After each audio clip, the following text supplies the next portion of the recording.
jeune femme. Je voudrais donner la parole à quelqu'un qui souhaite s'adresser à vous. Une jeune femme de confession musulmane. Elle est ici, dans le public, avec nous. William Berouma, vous avez 26 ans, bonsoir. Vous êtes professeur d'anglais dans un collège à Noisy-le-Sec. Alors vous n'êtes encarté dans aucun parti. Je précise que vous avez fait partie d'une liste citoyenne au dernier régional, mais aucun parti. Je le disais, vous êtes vous aussi de confession musulmane. Et c'est sur ce sujet de la religion, justement, que vous voulez vous adresser à Alain Finkielkraut. Que souhaitez-vous lui dire? Que souhaitez-vous lui demander? Alors, bonsoir à tous. Bonsoir, Monsieur Pujadas. Bonsoir aux invités et bonsoir au public. Je vais aller droit au but et je vais essayer de faire court. En 10 ans en France, la parole raciste s'est considérablement libérée. Elle est devenue décomplexée, elle est devenue commune et surtout elle est largement partagée par une grande partie de la société française. Et ce racisme-là, il touche plusieurs communautés, on le sait, mais la cible visée et visible, c'est surtout les musulmans. Les musulmans subissent des attaques. Ces attaques sont verbales, elles sont physiques, mais elles sont aussi et surtout politiques. Et j'insiste sur ça, car c'est un peu le cœur du problème. Et quand je parle de politique, bien sûr, on sait que ces attaques, elles ont lieu dans la rue. Je pense notamment aux femmes voilées qui se sont faites agresser. Je pense aux mosquées qui ont été saccagées. Mais je parle aussi de politique parce qu'il y a des discriminations. Il y a une islamophobie institutionnelle et il y a des discriminations dans les institutions. Et là, je pense aux discriminations au logement, je pense aux discriminations à l'éducation, je pense aux discriminations au logement, à l'éducation, à l'emploi, etc. Ces discriminations-là, on les connaît, et elles sont tellement fortes qu'aujourd'hui en France, les musulmans sont 4 fois plus discriminés que les Noirs le sont aux États-Unis. D'ailleurs, hier, on apprenait par le ministère de l'Intérieur que les musulmans, enfin les attaques islamophobes envers les musulmans ont augmenté de 300% en cette année. Madame Berouma, simplement, que souhaitez-vous dire à Alain Finkielkraut? Est-ce que vous avez entendu une parole raciste ici? Je souhaiterais contextualiser mon propos. Oui, j'en ai entendu, mais je souhaiterais quand même contextualiser. Alors allez-y, droit au but, comme vous dites. Par rapport au débat. Donc, je reprends le propos. Tout ça, alors, les attaques, elles sont tellement fortes et elles sont surtout nourries, elles sont alimentées, elles sont encouragées par plusieurs choses. Elles sont encouragées par des discours politiques, ça on le sait. Elles sont aussi encouragées par des pseudo-intellectuels qui en parlent et qui font des analyses. Et elles sont enfin encouragées par des médias qui traitent l'information de manière totalement biaisée, de sorte à faire du musulman l'ennemi de l'intérieur. Et j'insiste sur ça, l'ennemi de l'intérieur. Alors votre question peut-être. Et le pseudo-intellectuel, c'est moi. Non, tu es un vrai intellectuel. Non, mais écoutez, j'ai compris quand même.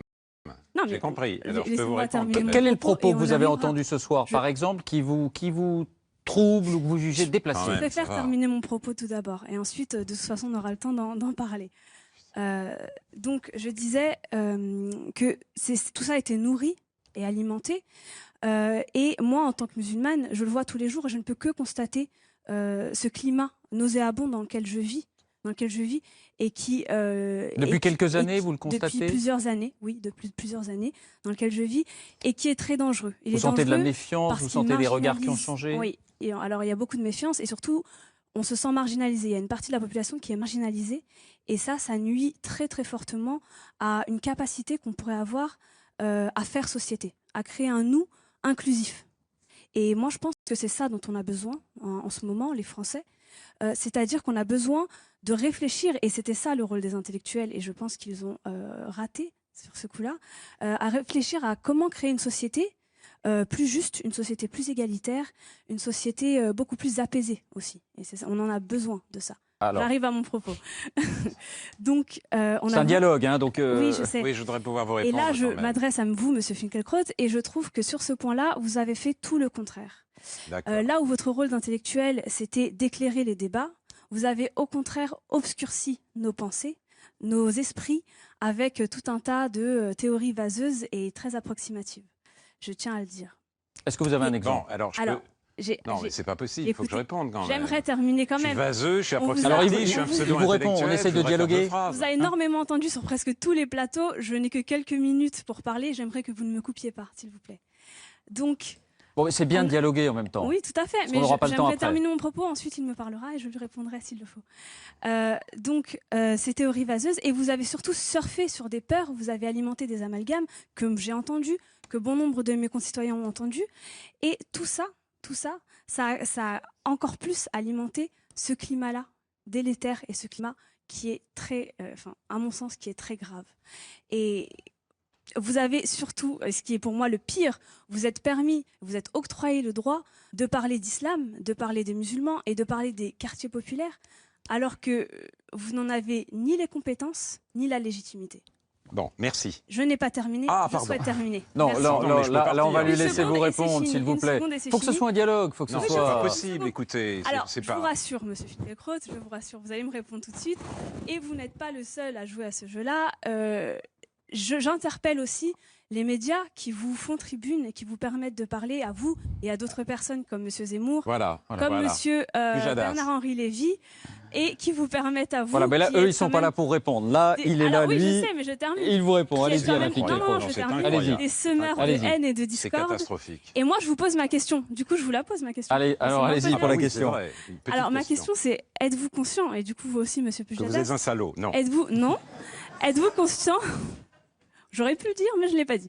Êtes-vous conscient de faire mal à la France? Et êtes-vous conscient à quel point vous faites mal à la France? Vous m'en avez absolument convaincu. Donc, je suis, je dois vous dire, absolument accablé par ce que je viens d'entendre. L'une des forces spirituelles de l'Europe, ça a été sa capacité de se remettre en question, de ne pas persister dans sa fatuité. Il y a malheureusement, parmi les musulmans, je dis bien parmi les musulmans, une tendance tout à fait contraire.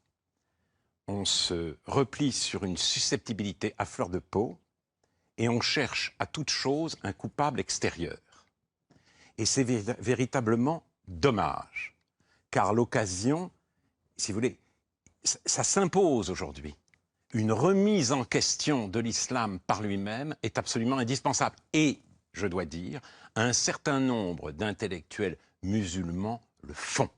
Abdenour Bidar, Boualem Sansal, Kamel Daoud, et je citerai aussi, sur la question des femmes, le poète d'origine syrienne Adonis, un livre intitulé « La violence et l'islam ». Il est vrai aujourd'hui que le problème principal de l'islam ne vient pas du mal que lui fait l'Occident, mais précisément de l'oppression que lui ferait subir l'Occident, mais de l'oppression des femmes en terre d'islam. Une oppression qui asservit les femmes et qui mutile les hommes et qui les entraîne dans un culte de la virilité absolument délirant. Il est important de le dire. Heureusement, certains intellectuels musulmans le font, mais à dénoncer, si vous voulez, sans cesse l'islamophobie, dès lors qu'on tient un discours un peu critique, on s'installe dans le grief et dans la plainte. Et moi, je serais d'accord avec madame pour dénoncer le racisme, mais tous les racismes, c'est des proches qui disaient « je m'inscrirai à SAS Racisme le jour où on mettra racisme au pluriel ». Je voudrais rappeler qu'il y a eu sur FR3, le jeudi 22 octobre, un documentaire sur les profs en territoire perdu de la République.